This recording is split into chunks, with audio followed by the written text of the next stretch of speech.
आजच्या व्हिडिओमध्ये आपण मूलद्रव्यांचे आवर्ती वर्गीकरण या पाठातील आधुनिक आवर्त सारणी हा महत्त्वाचा घटक पाहणार आहोत. यापूर्वीच्या व्हिडिओमध्ये आपण मूलद्रव्यांच्या वर्गीकरणाच्या वेगवेगळ्या पद्धती पाहिल्या आहेत. तो व्हिडिओ तुम्ही पाहिला नसेल तर अवश्य पाहून घ्या. सुरुवातीला आपण आधुनिक आवर्ती नियम पाहूया. मेंडेलिव्हने आवर्त सारणी मांडली तेव्हा विज्ञान जगताला अणूच्या अंतरंगाविषयी माहिती नव्हती. म्हणजे त्यावेळी इलेक्ट्रॉनचा शोध लागलेला नव्हता. इलेक्ट्रॉनचा शोध लागल्यावर अणूमधील इलेक्ट्रॉनांची संख्या व अणुअंक यांच्यातील संबंधांचा वेध वैज्ञानिक घेऊ लागले. मेंडेलिव्हच्या आवर्त सारणीत अणुअंक हा केवळ मूलद्रव्यांचा क्रमदर्शक अंक होता असे आपल्या लक्षात येते. म्हणजे त्याला इतर काही महत्त्व नव्हतं, फक्त एक क्रमदर्शक म्हणजे एक दर्शक म्हणून एक अंक दिलेला होता. आणि नंतर मग आधुनिक आवर्त सारणीमध्ये आपण जर विचार केला तर पूर्णपणे आधुनिक आवर्त सारणी ही अणुअंकावर अवलंबून आहे. मात्र मेंडेलिव्हमध्ये त्या अणुअंकाच्या ऐवजी जे मेंडेलिव्हची आवर्त सारणी होती ती पूर्ण अणुवस्तुमानावर अवलंबून होती. त्यानंतर सन 1913 इंग्लिश वैज्ञानिक हेनरी मोझले याने एक्स-रे नलिका वापरून केलेल्या प्रयोगाने दाखवून दिले की मूलद्रव्याचा अणुअंक म्हणजेच त्या मूलद्रव्याचा अणुकेंद्रकावरील धनप्रभार अथवा त्याची प्रोटॉन संख्या होय. म्हणजे एक मूलद्रव्याचा अणुअंक हा काय आहे तर ते त्याच्यामध्ये त्या अणूमध्ये असणारी प्रोटॉनची संख्या आणि ती झेड या अक्षराने दाखवली जाते. मोझलेने अनेक मूलद्रव्यांचे अणुअंक प्रयोगांनी निश्चित केले. त्यामुळे अणुवस्तुमानापेक्षा मूलद्रव्यांच्या अधिक मूलभूत गुणधर्म अणुअंक हा आहे हे त्याच्या लक्षात आले. त्यानुसार मेंडेलिव्हच्या आवर्ती नियमात बदल करून आधुनिक आवर्ती नियम मांडला गेला. तो असा आहे की मूलद्रव्यांचे गुणधर्म हे त्यांच्या अणुअंकांचे आवर्ती फल असतात. म्हणजे थोडक्यात संपूर्ण जी आपली आवर्त सारणी आहे, आधुनिक आवर्त सारणी ही पूर्णपणे अणुवस्तुमानाच्या ऐवजी आता ही अणुअंकाने जागा घेतलेली आहे. म्हणजे संपूर्ण महत्त्व ज्यावेळी आपण मांडणी करतो मूलद्रव्यांची त्यावेळी तिथे आपल्याला वेळोवेळी अणुअंकांच्या चढत्या क्रमाने मांडणी केलेली आपल्याला दिसून येते. जसं आपल्याला मेंडेलिव्हच्या आवर्त सारणीमध्ये अणुवस्तुमानांच्या चढत्या क्रमाने मांडणी केलेली दिसत होती, तशी आपल्याला आता इथे आधुनिक आवर्त सारणीमध्ये अणुअंकांच्या चढत्या क्रमाने मांडणी केलेली दिसून येते. हा त्यातला मुख्य फरक आहे. म्हणजे मेंडेलिव्हची आवर्त सारणी आणि आधुनिक आवर्त सारणी यातला जर मुख्य फरक काय आहे तर मेंडेलिव्हची आवर्त सारणी ही पूर्णपणे अणुवस्तुमानांवर आधारित होती आणि आधुनिक आवर्त सारणी आपली जी आहे ती आता अणुअंकावर आधारित असणार आहे. त्यानंतर आपला पुढचा मुद्दा आहे आधुनिक आवर्त सारणीचे दीर्घरूप modern periodic table, long form of the periodic table. मूलद्रव्यांची मांडणी त्यांच्या अणुअंकांच्या चढत्या क्रमाने केल्यावर मूलद्रव्यांचे जे वर्गीकरण मिळते ते म्हणजे आधुनिक आवर्त सारणी. अणुअंक आधारभूत धरून तयार झालेल्या आधुनिक आवर्त सारणीमुळे मूलद्रव्यांच्या गुणधर्मांचे भाकीत अधिक अचूकपणे करता येते. आधुनिक आवर्त सारणीलाच आवर्त सारणीचे दीर्घरूप असेही म्हणतात. आधुनिक आवर्त सारणीमध्ये मूलद्रव्यांची मांडणी त्यांच्या अणुअंक झेडनुसार केलेली आहे. त्यामुळे मेंडेलिव्हच्या आवर्त सारणीतील बऱ्याचशा त्रुटी आधुनिक आवर्त सारणीत नाहीशा झालेल्या दिसतात. मात्र हायड्रोजनच्या स्थानाविषयी संदेह आधुनिक आवर्त सारणीमध्ये सुद्धा दूर होत नाही. आता आपण मागच्या व्हिडिओमध्ये मेंडेलिव्हच्या आवर्त सारणीतील विविध त्रुटी ज्या बघितल्या, कोबाल्ट निकेलच्या संदर्भात असू दे किंवा हायड्रोजनच्या संदर्भात, त्याच्यानंतर समस्थानिकांच्या संदर्भात ज्या काही त्रुटी होत्या त्या आधुनिक आवर्त सारणीमध्ये आपणाला बऱ्यापैकी प्रश्न मिटलेला दिसून येतो त्रुटींसंदर्भात. आणि फक्त एक प्रश्न तिथे अजूनही शिल्लक राहतो, तो म्हणजे हायड्रोजनच्या स्थानाविषयी हा जो काय मुद्दा आहे तो आधुनिक आवर्त सारणीमध्येही आपल्याला थोड्याफार त्याच्यामध्ये संदिग्धता जाणवते. त्यापुढे बघा, आपण मागील इयत्तांमध्ये पाहिले आहे की अणूमधील इलेक्ट्रॉन हे केंद्रकाभोवती कवचांमध्ये ज्या प्रकारे वितरित केलेले असतात ते इलेक्ट्रॉन स्वरूपण त्यांच्या एकूण संख्येवरून ठरते आणि अणूमधील इलेक्ट्रॉनांची एकूण संख्या ही अणुअंक इतकीच असते. मूलद्रव्याचा अणुअंक व त्याचे इलेक्ट्रॉन स्वरूपण यांच्यातील संबंध आधुनिक आवर्त सारणीमध्ये स्पष्टपणे दिसून येतो. त्यानंतर आपला पुढचा मुद्दा आहे आधुनिक आवर्त सारणीची रचना, structure of the modern periodic table. आता ही रचना म्हणजे काय तर आधुनिक आवर्त सारणी नेमकी कशी आहे, त्याच्यामध्ये कॉलम्स कसे विभागलेले आहेत, खंड कसे पाडलेले आहेत, गण कसे आहेत, आवर्त कसे, याबद्दल आपण इथे माहिती घेणार आहोत. आधुनिक आवर्त सारणीमध्ये 7 आडव्या ओळी आहेत, त्या म्हणजेच 1 ते 7 आवर्त. तसेच या सारणीतील 18 उभे स्तंभ म्हणजेच 1 ते 18 गण आहेत. आता एकूण आवर्तने आधुनिक आवर्त सारणीमध्ये 7 आहेत. त्यांना असे क्रमांक दिलेले आहेत 1 2 3 4 5 6 7 आणि तशाच प्रकारे एकूण 18 गण आहेत. आवर्त व गण यांच्या रचनेतून चौकटी तयार होतात. या चौकटीमध्ये वरच्या बाजूला ओळीने अणुअंक दर्शवलेले असतात. प्रत्येक चौकट ही एका मूलद्रव्याची जागा आहे. 7 ओळींव्यतिरिक्त आवर्त सारणीच्या तळाशी आणखी 2 ओळी स्वतंत्रपणे दाखवलेल्या आहेत. त्यांना अनुक्रमे लॅन्थेनाइड श्रेणी आणि ॲक्टिनाइड श्रेणी असे म्हणतात. 2 श्रेणींसहित आवर्त सारणीमध्ये 118 चौकटी आहेत. म्हणजेच आधुनिक आवर्त सारणीमध्ये 118 मूलद्रव्यांसाठी जागा आहेत. अगदी अलीकडच्या काळात काही मूलद्रव्यांची निर्मिती प्रयोग सिद्ध झाल्यामुळे आता ही आवर्त सारणी पूर्ण भरली आहे व सर्व 118 मूलद्रव्ये आता शोधली गेलेली आहेत. म्हणजे सुरुवातीच्या वेळी आपल्याला सगळे चौकटी भरलेले नव्हते, काही जागा ह्या रिकाम्या होत्या. परंतु ज्यावेळी शास्त्रज्ञांनी प्रयत्न करून नवीन नवीन मूलद्रव्ये शोधून काढली त्यावेळी ते जागा भरल्या गेल्या. संपूर्ण आवर्त सारणी एस खंड, पी खंड, डी खंड व एफ खंड असं 4 खंडामध्ये विभागली गेलेली आहे. एस खंड हा गण 1 व 2 यांचा बनलेला आहे. म्हणजे गण 1 व 2 यामध्ये जी मूलद्रव्ये आहेत त्यांना आपण एस खंडातील मूलद्रव्ये असे म्हणतो. गण 13 ते 18 हे पी खंडामध्ये येतात. म्हणजे ते गण 13 व 13 पासून 13, 14, 15, 16, 17, 18 यामध्ये जी काही मूलद्रव्ये आहेत ती सर्व पी खंडामध्ये येतात. गण 3 ते 12 म्हणजे डी खंड, तर तळाच्या लॅन्थेनाइड आणि ॲक्टिनाइड श्रेणी म्हणजे एफ खंड होय. डी खंडातील मूलद्रव्यांना संक्रामक मूलद्रव्ये असे म्हणतात. म्हणजे डी खंडातील मूलद्रव्यांना दुसरं एक नाव आहे ते म्हणजे संक्रामक मूलद्रव्ये. तसंच आवर्त सारणीच्या पी खंडामध्ये एक नागमोडी रेषा दर्शवता येते. या नागमोडी रेषेच्या सहाय्याने मूलद्रव्यांचे पारंपरिक 3 प्रकार आधुनिक आवर्त सारणीमध्ये स्पष्टपणे दाखवता येतात. नागमोडी रेषेच्या किनारीने धातुसदृश मूलद्रव्ये आहेत. नागमोडी रेषेच्या डाव्या बाजूला सर्व धातू असून उजव्या बाजूला सर्व अधातू आहेत. त्यानंतर आपला पुढचा मुद्दा आहे मूलद्रव्यांचे इलेक्ट्रॉनिक स्वरूपण.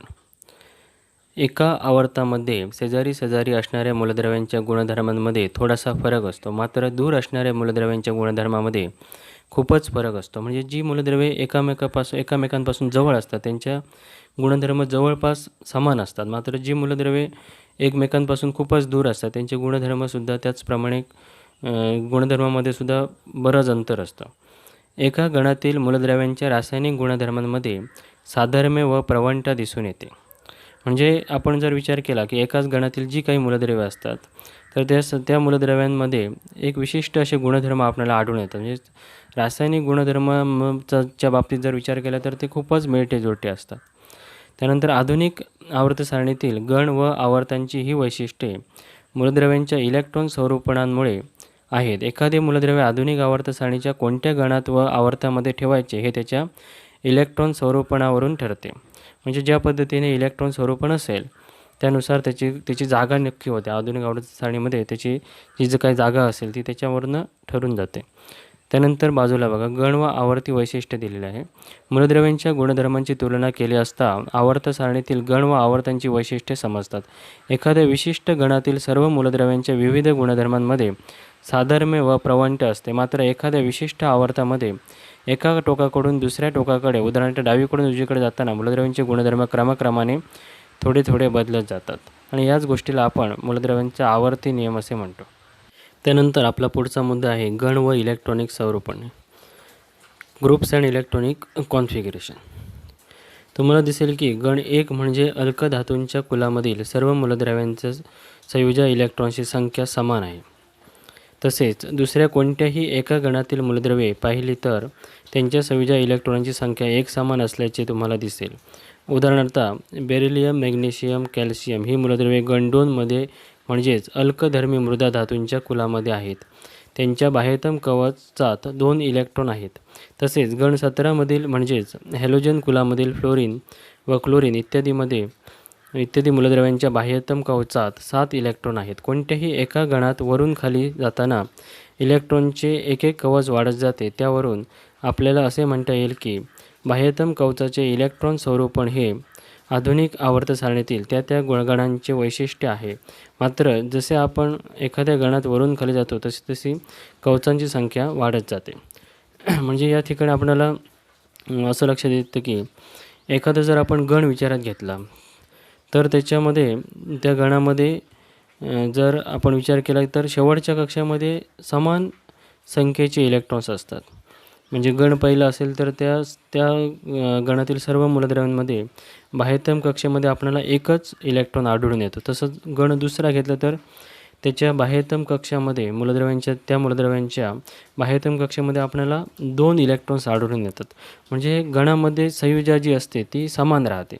आणि आवर्तनचा जर आपण विचार केला तर आवर्तनामध्ये काय होतं, पहिल्या आवर्तनामध्ये एकच कक्षा आहे, दुसऱ्या आवर्तनामध्ये आपल्याला 2 कक्षा मिळतात, तिसऱ्या आवर्तनामध्ये आपल्याला 3 कक्षा. म्हणजे जसं जसं आपण आवर्तन पुढे पुढे घेऊन जातो, एकूण 7 आवर्तने जसं आपण पुढे जाणं तशी कक्षांची संख्या ही वाढत जाते, हे आपल्याला लक्षात येते. यालाच आपण गण व इलेक्ट्रॉन स्वरूपण असे म्हणतो. त्याखाली आपल्याला चौकटीमध्ये माहीत आहे का तुम्हाला, याच्यामध्ये एक माहिती थोडीशी दिलेली आहे बघा. अणुअंक 92 असलेल्या युरेनियम ह्या मूलद्रव्यानंतरची सर्व मूलद्रव्ये अणुअंक 93 ते 118 ही मानव निर्मित आहेत. म्हणजे ही माणसाने तयार केलेली मूलद्रव्ये आहेत. ही निसर्गात आढळत नव्हती, तर माणसाने ही प्रयोगशाळेमध्ये तयार केलेली आहेत. ही सर्व मूलद्रव्ये किरणोत्सारी व अस्थायी असून त्यांचे आयुष्यमान खूप कमी आहे. आणि ते किरणोत्सारी मूलद्रव्ये आहेत, त्याच्यामधून किरणे बाहेर पडताना दिसून येते. आता त्याच्या बाजूला बघा, उजव्या बाजूला आधुनिक आवर्त सारणीत ती वैशिष्ट्ये दिलेली आहे आपल्याला. म्हणजे आधुनिक आवर्त सारणीची ठळक वैशिष्ट्ये काय आहे, तर पहिलं वैशिष्ट्य आहे आधुनिक आवर्त सारणीमध्ये मूलद्रव्ये त्यांच्या चढत्या क्रमांकांप्रमाणे मांडली आहेत. त्यानंतर उभ्या स्तंभांना गण म्हणतात. एकूण 18 गण आहेत. एका गणातील मूलद्रव्यांच्या रासायनिक गुणधर्मामध्ये साधर्म्य व प्रवंट असते. त्यानंतर आडव्या ओळींना आवर्त असे म्हणतात. एकूण 7 आवर्त आहेत. एका आवर्तामध्ये एका टोकाकडून दुसऱ्या टोकाकडे जाताना मूलद्रव्यांचे गुणधर्म हळूहळू बदलत जातात. म्हणजे ही पूर्णपणे आपण जो आता मुद्दा वाचलेला आहे आज आधुनिक आवर्त सारणी, त्याच्यामध्ये महत्त्वाच्या गोष्टी जर लक्षात ठेवायचे तर ते काय आहेत, एकूण किती गण आहेत, एकूण किती आवर्तने आहेत, हे बेसिक आहे. म्हणजे हे आपल्याला माहितीच पाहिजे. एकूण आधुनिक आवर्त सारणी म्हटल्यानंतर एकूण 18 गण आहेत आणि 7 आवर्तने आहेत. उभ्या ओळींना, उभ्या स्तंभांना आपण गण असे म्हणतो, तर आडव्या ज्या ओळी आहेत त्यांना आपण आवर्तने असं म्हणतो. त्यानंतर आपला पुढचा मुद्दा आहे आवर्त आणि इलेक्ट्रॉन स्वरूपण. तुम्हाला असे दिसेल की मूलद्रव्यांमधील संयोजा इलेक्ट्रॉनांची संख्या वेगवेगळी आहे, मात्र त्यांच्यातील कवचांची संख्या एकसारखी आहे. तुम्हाला असेही दिसेल की आवर्तामध्ये डावीकडून उजवीकडे जाताना जसा अणुअंक 1ने वाढत जातो तसे संयोजा इलेक्ट्रॉनांची संख्यासुद्धा 1ने वाढते आहे. आपल्याला असे म्हणता येईल की ज्या मूलद्रव्यांमधील इलेक्ट्रॉन असलेल्या कवचांची संख्या एकसारखी असते ती मूलद्रव्ये एकाच आवर्तात असतात. दुसऱ्या आवर्तातील lithium, beryllium, boron, carbon, nitrogen, oxygen, fluorine व निऑन या मूलद्रव्यांच्या के व यल या 2 कवचांमध्ये इलेक्ट्रॉन असतात. तिसऱ्या आवर्तात असलेल्या NaMg म्हणजे sodium, magnesium, aluminium, silicon, phosphorus, sulphur, chlorine व आर्गॉन या मूलद्रव्यांच्या Kl व M या 3 कवचांमध्ये इलेक्ट्रॉन असतात. या मूलद्रव्यांचे इलेक्ट्रॉन स्वरूपण लिहा व खात्री करा. आधुनिक आवर्त सारणीतील एका आवर्तामध्ये डावीकडून उजवीकडे जाताना बाह्यतम कवचात इलेक्ट्रॉन भरले जातात. पुढचा आवर्त सुरू होताना नवीन इलेक्ट्रॉन कवच भरायला सुरुवात होते. पहिल्या 3 आवर्तामधील मूलद्रव्यांची संख्या ही कवचांची इलेक्ट्रॉन धारकता व इलेक्ट्रॉन अष्टकाचा नियम यावरून ठरते. KLM या इलेक्ट्रॉन कवचांसाठी Nच्या किमती काय आहेत, त्यानंतर एका इलेक्ट्रॉन कवचात जास्तीत जास्त किती इलेक्ट्रॉन सामावता येतात आणि KL व M या कवचांची जास्तीत जास्त इलेक्ट्रॉन धारकता किती ते काढा. असे आपल्याला 3 प्रश्न त्यांनी विचारलेले आहेत. त्याची उत्तरे आपल्याला पुढच्या भागामध्ये मिळून जातील. आता बघा, कवचाच्या इलेक्ट्रॉन धारकतेनुसार पहिल्या आवर्तात 2 मूलद्रव्ये आहेत व दुसऱ्या आवर्तात 8 मूलद्रव्ये आहेत. इलेक्ट्रॉन अष्टकाच्या नियमानुसार तिसऱ्या आवर्तात सुद्धा 8 मूलद्रव्ये आहेत. पुढील आवर्तामध्ये इलेक्ट्रॉन भरण नियंत्रित करणारे आणखी काही घटक आहेत, त्यांचा विचार पुढील लेखनमध्ये केला जाईल. मूलद्रव्यांची रासायनिक अभिक्रियाशीलता ही त्याच्या संयोजा इलेक्ट्रॉनांची संख्या व संयोजा कवच कोणते आहे यावरून ठरते. या दोन्ही बाबींची माहिती आधुनिक आवर्त सारणीत मूलद्रव्यांचे स्थान कोठे आहे, कोणत्या गणात व कोणत्या आवर्तात यावरून मिळते. त्यामुळे मूलद्रव्यांच्या अभ्यासात आधुनिक आवर्त सारणी अत्यंत उपयुक्त आहे. आता या ठिकाणी आपल्याला KLM वगैरे असे अक्षरे दिसले. म्हणजे ही K म्हणजे पहिली कक्षा, L म्हणजे दुसरी कक्षा व M म्हणजे तिसरी कक्षा आहे. आणि या ठिकाणी आपल्याला त्यांनी नियम दिलेला आहे की पहिल्या कक्षेमध्ये जास्तीत जास्त, पहिली कक्षा म्हणजे आपली K म्हणजे Kमध्ये जास्तीत जास्त 2च इलेक्ट्रॉन राहू शकतात. तिसरा इलेक्ट्रॉन जर आपण एखाद्या मूलद्रव्याचा असेल उदाहरणार्थ लिथियममध्ये 3 इलेक्ट्रॉन असतात, मग केमध्ये 2 इलेक्ट्रॉन जातील आणि पुढची कक्षा आहे यल, मग तो राहिलेला 1 इलेक्ट्रॉन हा यल कक्षेमध्ये जाणार.